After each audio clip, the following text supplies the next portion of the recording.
Okay guys, कल हम लोगों ने ऑक्साइड्स ऑफ नाइट्रोजन जो है वो शुरू किए हुए थे और उनकी फॉर्मेशन कैसे होती है वो मैं आप लोगों को बता देता हूँ। दो ऑक्साइड्स थे, NO और NO2, और वो कैसे बनते थे? दो तरीकों से। एक तो लाइटनिंग के जरिए और दूसरा जो है मैंने आपको बताया था गाड़ियों का इंजन या फैक्ट्रीज के अंदर जब फ्यूल बर्न करता है तो temperature rises too much that it breaks the triple bond of nitrogen and combine with oxygen to form NO and NO2. Okay, so ये भी वही कंटिन्यू है। अगली चीज हार्मफुल इफेक्ट्स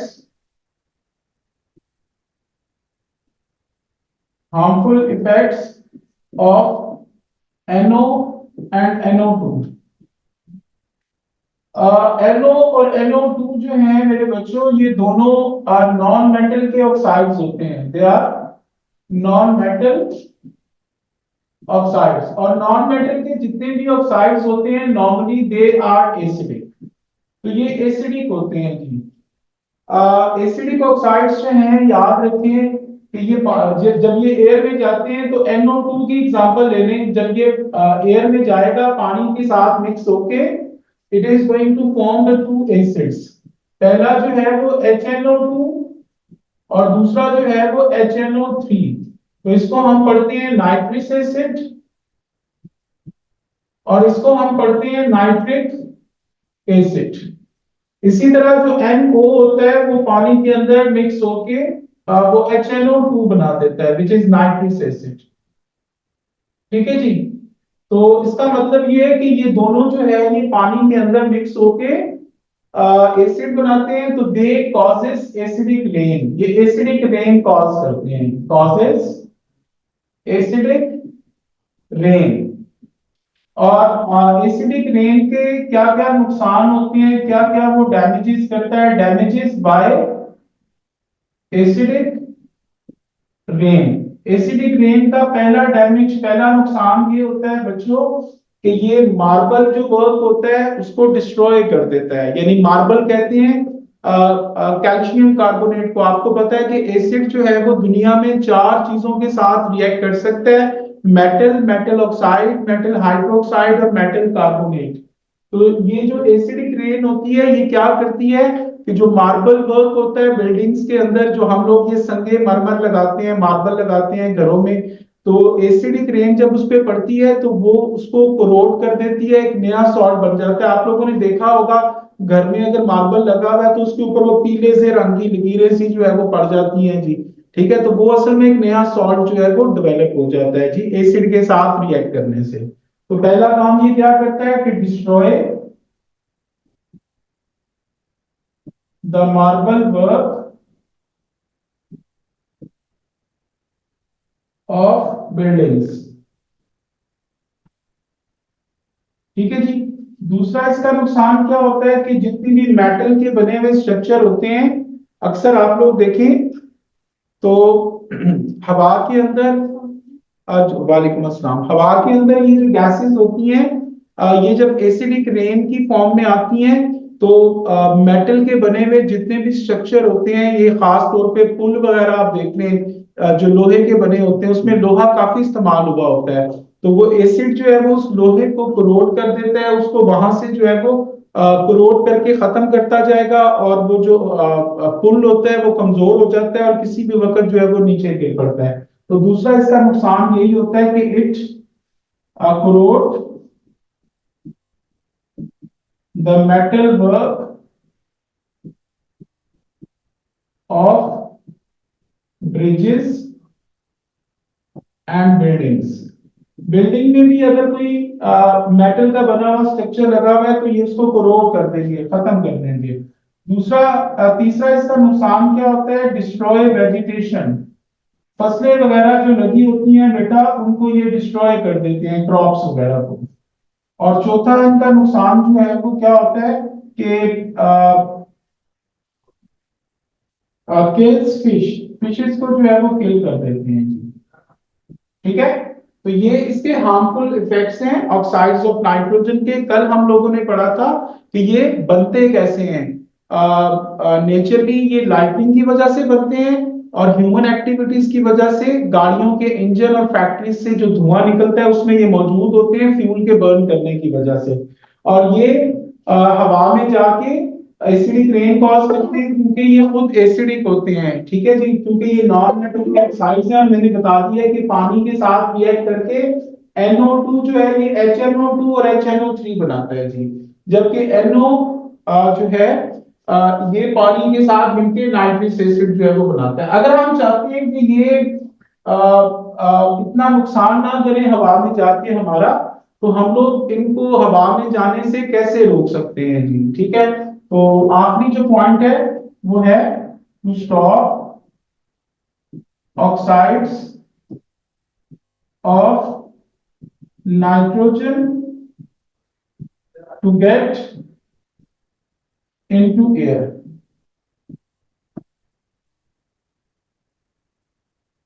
ठीक है जी, इनको हवा में जाने से हम लोग कैसे रोक सकते हैं? तो उसके लिए मेरे बच्चों हम लोग एक चीज यूज करते हैं जिसको हम कहते हैं कैटालिटिक कन्वर्टर। कैटालिटिक कन्वर्टर जो है ये इसका मैं छोटा सा एक स्ट्रक्चर सा बना रहा हूं।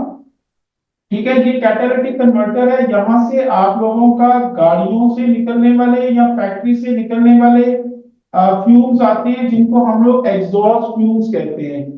तो वो एग्जॉस्ट फ्यूम्स जो है वो इसमें से गुजरते हैं। ये कैटालिटिक कन्वर्टर जो है ये दो मेटल्स का बना होता है, और वो दोनों मेटल इसके अंदर कौन कौन सी मेटल्स होती हैं? पहली मेटल होती है प्लैटिनम, और दूसरी मेटल होती है जी रोडियम। ठीक है जी, प्लैटिनम और रोडियम ये दो मेटल्स का बना होता है, और जिस तरीके से मकड़ी का जाला नहीं होता कोब वेब, उस तरीके से ये जो मेटल्स हैं ये इसके अंदर जो है ना अरेंज होती हैं कोब वेब की तरह, मकड़ी के जाले की तरह पूरी बनी होती है। मैंने तो इसका सिर्फ छोटा सा एक हिस्सा यहाँ पे बना दिया है। अब होता क्या है, ध्यान से सुनते जाइएगा। वो गैसेस जो हमारी नॉर्मल एयर में नहीं होती, वो अगर यहाँ से गुजरेंगी तो ये कैटालिटिक कन्वर्टर जो है वो उनको अपने साथ ज्वाइन कर लेगा, like NO, CO, NO2, CH4, ये इसके साथ चिपक जाएंगे। ठीक है जी, और वो गैसेस जो हमारी नॉर्मल एयर का पार्ट होती हैं वो अगर इसमें से गुजरती हैं तो वो विदाउट एनी चेक इसमें से गुजर जाती हैं, लाइक N2, H2O, CO2। तो ये सारी चीजें हमारी एयर में होती हैं, वो इसके अंदर से विदाउट एनी चेक जो है वो गुजर जाती हैं। लेकिन वो गैसेस जो कि हमारी नॉर्मल एयर का हिस्सा नहीं होती, ये कैटालिटिक कन्वर्टर उनको अपने साथ चिपका लेता है, बिल्कुल एक मैग्नेट की तरह, एक मकनातीस की तरह। ठीक है जी, अब इनको चिपका के और इनके साथ क्या करता है मेरे बच्चों, ये देखते जाओ जरा। इनके रिएक्शन करवाएगा जी। ठीक है, और वो रिएक्शन क्या करवाएगा, वो पहले रिएक्शन सुन ले। सबसे पहली चीज ये देखें, ये CO है, तो ये CO और ये NO इनका आपस में रिएक्शन करवाएगा। ये NO क्या करेगा, अपनी ऑक्सीजन ये CO को देके CO2 बना देगा और नाइट्रोजन अलग हो जाएगी। इसी तरीके से CO NO2 के साथ मिलेगा, ये भी अपनी ऑक्सीजन इसको दे देगा, तो ये बन जाएगा CO2 और N2 बन गया। इसी तरीके से जो CH4 होती है वो एक ऑक्सीजन के साथ रिएक्ट करके कार्बन डाइऑक्साइड और वाटर बना देती है। अब ये वाली जो सारी की सारी गैसेस होती हैं ये हार्मफुल गैसेस होती हैं, और these are the harmful gases. ये हार्मफुल गैसेस हैं क्योंकि ये हमारी एयर में नहीं है, ये हार्मफुल गैसेस हैं। जबकि ये गैसेस हमारी नॉर्मल एयर में शामिल होती हैं, तो ये हार्मलेस गैसेस होती हैं, हार्मलेस गैसेस। तो कैटालिटिक कन्वर्टर जो है, पेपर में अगर वो तुम लोगों से पूछ रहे हैं कि what is the function of catalytic converter, तो कैटालिटिक कन्वर्टर जो है इसका फंक्शन क्या होता है कि it changes the harmful gases into harmless gases bye redox reaction. ये रिडॉक्स रिएक्शन हो रहे हैं क्यों? क्योंकि इनमें गेन ऑफ ऑक्सीजन और लॉस ऑफ ऑक्सीजन हो रहा है। ये देखें, ये CO है, ये CO2 है, तो इसमें एक ऑक्सीजन आके ऐड हो गई है और यहां से ऑक्सीजन लूज हो गई है। तो अगर ऑक्सीडेशन स्टेट्स के लिहाज से भी करें तो ये वाला +2 है और ये वाला +4 है। ठीक है जी, अच्छा जी, तो इसको देखें, कैटालिटिक कन्वर्टर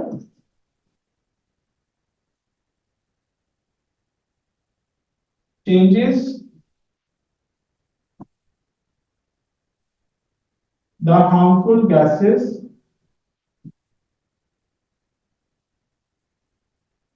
into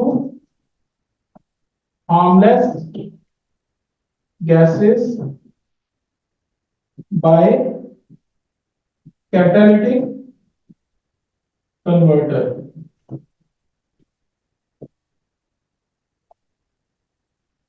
ठीक है बच्चों, तो ये आपका ऑक्साइड्स ऑफ नाइट्रोजन जो है ये खत्म हो गया है।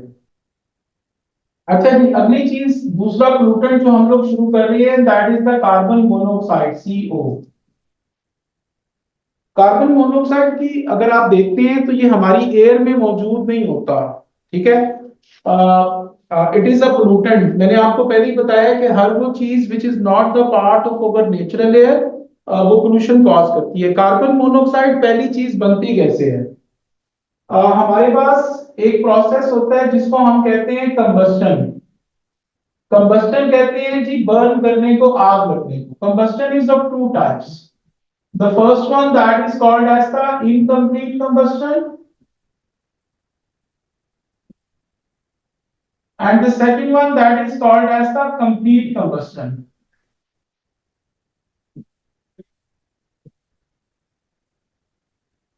So we got the two types of the combustion, incomplete and the complete combustion. Combustion किस चीज की होती है? जिसके अंदर जो है वो कार्बन और हाइड्रोजन जो है वो प्रेजेंट हो। तो ये CH4 है, ये ऑक्सीजन के साथ मिलेगा, ठीक है जी। तो ये क्या बनाएगा ये देखते जाएं। सबसे पहले जब भी इनकम्प्लीट कंबस्टन होगी तो ऑक्सीजन जो है ये लिमिटेड सप्लाई में होती है, लिमिटेड, ठीक है जी। और यहाँ पे कंप्लीट कंबस्टन में जो ऑक्सीजन है it is in plenty supply, ज्यादा अमाउंट में होती है जी, ठीक है जी। If the oxygen that is in limited supply तो व्हाट वुड हैपन, ये CH4 ऑक्सीजन के साथ मिलके कार्बन मोनोऑक्साइड, कार्बन और वाटर जो है वो बना देगा। लेकिन अगर ऑक्सीजन आपकी प्लेंटी सप्लाई में होगी, ज्यादा अमाउंट में होगी, तो कार्बन ऑक्सीजन के साथ मिलके CO2 बनाएगा और हाइड्रोजन ऑक्सीजन के साथ मिलके वाटर बना देगी, ठीक है जी। तो याद रखिए कि कार्बन मोनोऑक्साइड जो है वो इनकम्प्लीट कंबस्टन से फिर बनती है। और इसका नुकसान क्या होता है कार्बन मोनोऑक्साइड का? हम लोग जब सांस लेते हैं, सुनने, हम लोग जब सांस लेते हैं तो एयर को अंदर लेके जाते हैं। एयर में से जो ऑक्सीजन होती है वो हमारे ब्लड के अंदर एक रेड कलर का पिगमेंट होता है जिसको कहते हैं हीमोग्लोबिन। वो उसके साथ जाके चिपकती है, वो हीमोग्लोबिन उसको एक जगह से दूसरी जगह जो है वो ले जाता है और वहां पे जाके ऑक्सीजन जो है वो सेल्स को मिल जाती है और सेल्स बाद में जो है वो उसको ऑक्सीडेशन में इस्तेमाल करते हैं। जो खाना हमने खाया होता है उसकी ऑक्सीडेशन करके उसमें से हीट एनर्जी निकालने में इस्तेमाल करते हैं। अब यहाँ पे मेरे बच्चों जो कार्बन मोनोऑक्साइड है ये अगर हवा में शामिल होगी तो ये पॉइजनस गैस होती है। ये हमारी सांस के रास्ते अगर चली गई तो ये हीमोग्लोबिन के साथ परमानेंटली चिपक जाती है, वहां से उतरती नहीं है। तो वो जो हमारी बॉडी के अंदर जितने भी हीमोग्लोबिन है उनके ऊपर कार्बन मोनोऑक्साइड एक एक करके चिपक जाती है। उन बेचारों का तो काम होता है कि ऑक्सीजन को कैरी करके हमारी बॉडी के सेल्स तक लेके जाना। तो उनके ऊपर जो कार्बन मोनोऑक्साइड परमानेंटली चिपक गई है उतर ही नहीं सकती। तो जब वो उतरती नहीं है तो ऑटोमेटिकली वो ऑक्सीजन ही कैरी नहीं कर सकते, उनकी ऑक्सीजन कैरिंग कैपेसिटी तबाह बर्बाद हो जाती है। तो ऑटोमेटिकली मेरे बच्चों जब ऑक्सीजन ही कैरी नहीं होगी तो व्हाट वुड हैपन, वो बंदा जो है वो मर जाएगा। क्योंकि ऑक्सीजन जो है वो हमारे बॉडी को चाहिए होती है for the oxidation of glucose. Glucose की ऑक्सीडेशन से हीट निकलती है जिससे हम लोग डिफरेंट जो है वो काम करते हैं। तो अगर ऑक्सीडेशन ही नहीं हो पाएगी तो ऑटोमेटिकली वो बंदा डेड हो जाएगा। तो इसको मैं लिखवा रहा हूं कि carbon monoxide is a poisonous gas as it combines with hemoglobin permanently and destroy the oxygen carrying capacity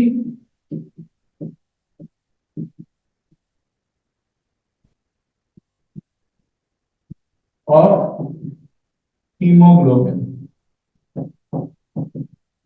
ठीक है बच्चों, तो ये इसका जो है वो कार्बन मोनोऑक्साइड का नुकसान होता है। और अगर आप चाहते हो कि ये भी हमारी एयर में शामिल ना हो, तो उसका मैंने आपको आसान तरीन तरीका बता दिया है कि आप लोग क्या करें कि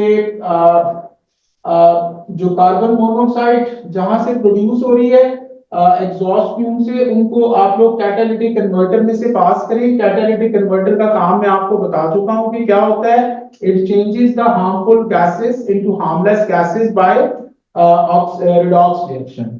ठीक है जी, catalytic converter changes the harmful gases into harmless gases by redox reaction। लिखना था यार, ये मैं गलत लिख गया हूँ, इसको सही कर लो यार, by redox reactions। ठीक है बच्चों। Okay, my dear students, the third pollutant we are going to start, that is the oxides of sulfur. Oxides of sulfur। Sulphur जो है इसके दो ऑक्साइड्स होते हैं, पहले को हम कहते हैं SO2 और दूसरे को हम कहते हैं SO3। इनकी फॉर्मेशन कैसे होती है, ये बनते कैसे हैं? तो दो तरीके होते हैं। पहला तरीका तो नेचरली, ये नेचरली ये कैसे बनते हैं। आप लोगों को पता है, आप लोगों ने कभी टीवी के अंदर आ, आतिशफिशान को फटते हुए देखा होगा।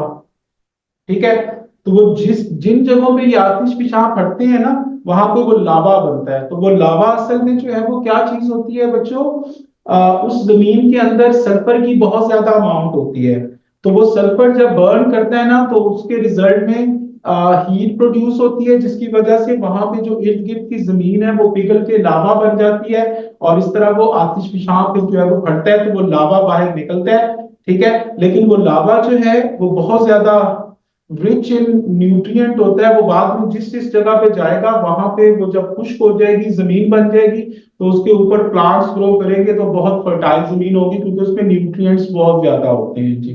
तो एनीवेज, ये सल्फर डाइऑक्साइड और ये सल्फर ट्राइऑक्साइड कैसे बनती है? इरप्शन ऑफ वोल्केनो से। Eruption of volcanoes. दूसरा तरीका इसका ह्यूमन एक्टिविटीज की वजह से भी जो है ना ये बनती है। और उसका तरीका क्या होता है? ह्यूमन एक्टिविटीज में आप लोगों ने ये जो कोल से चलने वाले, कोयले से चलने वाले पावर स्टेशन बनाए हुए हैं, जहां पे बिजली पैदा होती है कोयले से चलने से। तो कोयले के अंदर कार्बन भी होता है और थोड़ी सी अमाउंट में सल्फर भी होता है। तो जब वो कोयला बर्न करता है, तो कार्बन डाइऑक्साइड के साथ सल्फर डाइऑक्साइड और सल्फर ट्राइऑक्साइड भी बनती है जी। ठीक है, तो यहाँ पे लिख लो, burning of coal in coal burning power stations produces SO2 and SO3। ठीक है जी, अगली चीज पे आ जाए कि इसके हार्मफुल इफेक्ट्स क्या होते हैं।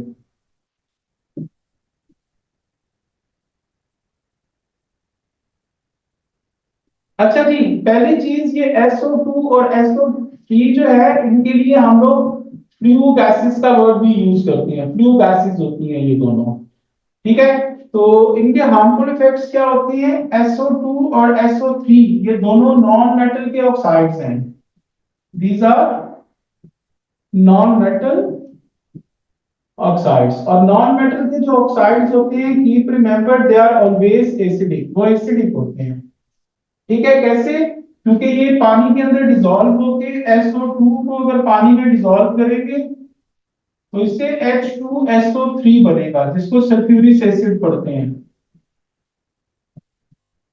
ठीक है जी। और दूसरा जो है वो SO3, अगर इसको पानी में डिसॉल्व कर लोगे, तो यू विल गेट H2SO4। इसको हम लोग सल्फ्यूरिक एसिड पढ़ते हैं जी। सल्फ्यूरिक एसिड जो है ये स्ट्रॉन्ग एसिड है, इसकी पीएच तकरीबन 1 to 2 होती है। ये वीक एसिड है, इसकी जो पीएच होती है वो 3 के करीब होती है जी। तो ये सल्फर डाइऑक्साइड और सल्फर ट्राइऑक्साइड जो होते हैं मेरे बच्चों, ये अगर हवा में चले जाएं, तो ये एसिडिक रेन कॉज कर सकते हैं। तो कॉजेस एसिडिक रेन। क्यों? क्योंकि ये गैसेस जब हवा में जाएंगी तो हवा में पानी भी मौजूद है, तो पानी के अंदर मिक्स होके ये एसिडिक रेन जो है वो कॉज कर सकती है जी। और एसिडिक रेन के डैमेजेस क्या क्या होते हैं बच्चों? Damages by acidic rain. तो एसिडिक रेन के वही डैमेजेस होते हैं जो मैंने पहले आपको लिखवाए हैं कि destroy the marble work of the building, जो मैंने पहले लिखवाया आपको ऑक्साइड्स ऑफ नाइट्रोजन में। दूसरा क्या होता है? Corrode the metal work of bridges. और तीसरा क्या होता है? डिस्ट्रॉय वेजिटेशन, यानी क्रॉप्स को तबाह कर देते हैं। और चौथा क्या था? Kills fish. तो वही वाले आप लोग डैमेजेस जो है वो इसमें लिख दें। अच्छा जी, आखिरी चीज, to stop oxides of sulfur to get into air। इसके लिए जो हम तरीका इस्तेमाल करते हैं उसको हम कहते हैं फ्लू गैस डीसल्फ्यूराइजेशन। ये एक तरीका है जो कि इस्तेमाल करते हैं SO2 और SO3 को एयर में जाने से रोकने के लिए। उसका तरीका क्या होता है कि जहां से वो कोयले से जो निकलने वाला धुआं है उसको हम लोग एक पाइप में से पास करते हैं। ये पाइप है, और इस पाइप की जो बॉल्स हैं उसके साथ जो है कैल्शियम कार्बोनेट का पाउडर जो है वो तुम लोगों ने चिपकाया हुआ है। यानी यहाँ पे ये कैल्शियम कार्बोनेट का पाउडर जो है वो उसकी साइडों के ऊपर लगा हुआ है ये पाइप की। अब इसमें से ये फ्लू गैस को हम लोग पास करते हैं। फ्लू गैसेस SO2 और SO3 ये दोनों होती हैं। तो जब ये दोनों इसमें से पास करती हैं तो कैल्शियम कार्बोनेट क्या करता है? इनके साथ रिएक्ट कर जाता है। ये देखो, रिएक्ट करके क्या बना देगा? ध्यान से देखते जाएं। ये कैल्शियम SO2 है तो SO2 से SO3 बन जाता है, तो CaSO3 बन गया और साथ कार्बन डाइऑक्साइड निकल आई। इसी तरीके से कैल्शियम कार्बोनेट है, ये SO3 के साथ मिलेगा तो इससे CaSO4 बन जाएगा और साथ कार्बन डाइऑक्साइड। तो इसको हम पढ़ते हैं कैल्शियम सल्फाइड, और इसको हम पढ़ते हैं कैल्शियम सल्फेट। तो जहां से ये कोयले से निकलने वाली गैसेस गुजरती हैं उनमें SO2 और SO3 तो शामिल होता है। तो उसको हम लोग एक ऐसे पाइप में से पास करते हैं जिसकी वॉल्स के साथ हम लोगों ने जो कैल्शियम कार्बोनेट यानी मार्बल का पाउडर है वो लगा दिया होता है। तो वो मार्बल का पाउडर क्या करता है? इन गैसेस को एब्जॉर्ब कर लेता है, एब्जॉर्ब करके इनसे सॉल्ट बना देगा, और बाहर क्या चीज निकलेगी यहाँ से अब कार्बन डाइऑक्साइड निकलेगी। और कार्बन डाइऑक्साइड जो है ये तो पहले भी हमारी एयर में मौजूद होती है। तो ये जो एसिडिक गैसेस हैं ये हमारी हवा में जाने से बच जाती हैं, और इस पूरे प्रोसेस को हम कहते हैं फ्लू गैस डीसल्फ्यूराइजेशन। समझ लगी है? तो इसको लिखने के पास the flue gases SO2 and SO3 over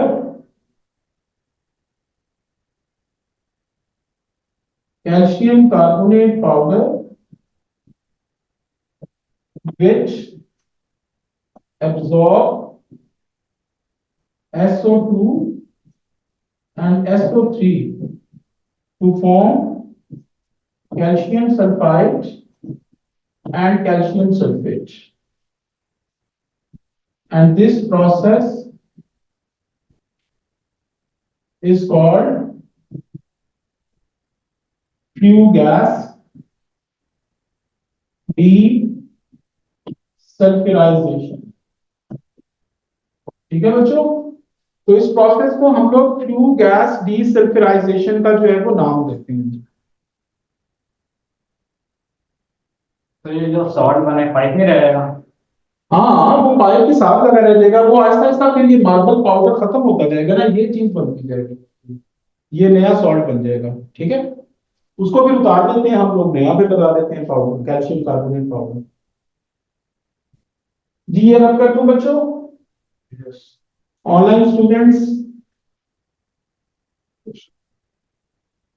अच्छा जी, अगली चीज आपकी जो है वो ओजोन है। ओजोन का फॉर्मूला होता है O3। ओजोन जो है ये देखिए ये हमारी अर्थ है, और ये हमारी अर्थ के गिर्द जो है ये वाला जो पार्ट होता है इसको हम कहते हैं लोअर एटमॉस्फेयर, और ये जो इसके ऊपर हिस्सा होता है इसको हम कहते हैं अपर एटमॉस्फेयर। ठीक है जी। तो ये दो हमारी एयर में हिस्से होते हैं, एक लोअर एटमॉस्फेयर और एक अपर एटमॉस्फेयर। तो लोअर एटमॉस्फेयर और अपर एटमॉस्फेयर में आपकी ओजोन होती है O3। ठीक है, ओजोन का फॉर्मूला O3 है। तो ये अपर एटमॉस्फेयर में ये हमारे लिए बहुत बेनिफिशियल होती है। क्यों? क्योंकि ये जो सूरज से आने वाली हार्मफुल यूवी रेस होती हैं, हार्मफुल यूवी रेस उनको एब्जॉर्ब करके और बना देती है फोटोकेमिकल स्मॉग।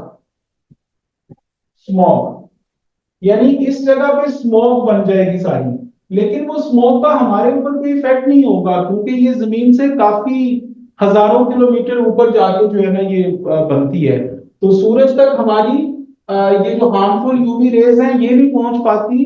ये harmful UV rays they can cause the skin cancer, ये स्किन कैंसर कॉज कर सकती हैं। तो वहां पे ये हमारे लिए बहुत बेनिफिशियल होती है। ठीक है जी। तो इसका पहला पॉइंट लिखने कि ozone and upper atmosphere is beneficial as it filters the harmful UV rays to form photochemical smog, which may cause skin cancer। ठीक है जी। अच्छा, अब ये हमारे लोअर एटमॉस्फेयर में कैसे बनती है और कैसे काम करती है, इसको इंशाल्लाह ताला हम लोग कल तफसील से पढ़ेंगे। तो that's it for today guys, everybody have a nice time, take care, अल्लाह हाफिज।